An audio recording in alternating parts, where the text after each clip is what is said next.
And what is equitable distribution?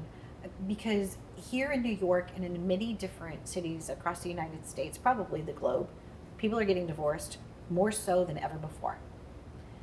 Comes to the point where equitable distribution, and I would like to just like take it, divide it in half, here's yours, here's mine, and out we go. What's going Yeah, on in that realm of the world? you know, I've been doing this for a really long time. I've been in Okay. finance for over 30 years, and I've been working in the divorce arena for over 20. And a lot has changed. But the one thing that always trips people up is the money, the assets, the debt. So equitable distribution is a very misunderstood term because it doesn't mean equal.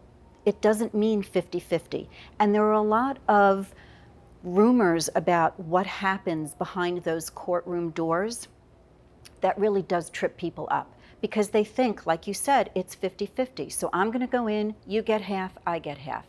It doesn't exist that way, and especially in a state like New York or others that are not community property states, the rules are very fluid as to what that really means when it comes to division of assets that have been accumulated during marriage.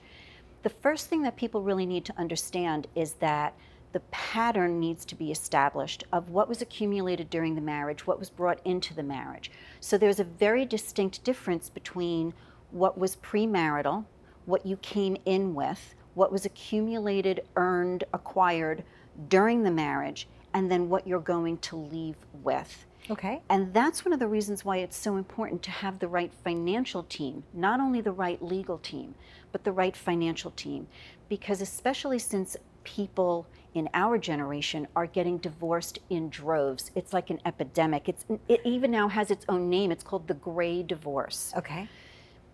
There's more stuff. There's more to really discuss. And even though it's a very emotional thing, and I do love the area of behavioral finance because there's a lot that becomes attached to these things that shouldn't be. The house, the car, the 401k, the pension, all of these things become very emotional to talk about. So it trips people up and it slows the process down.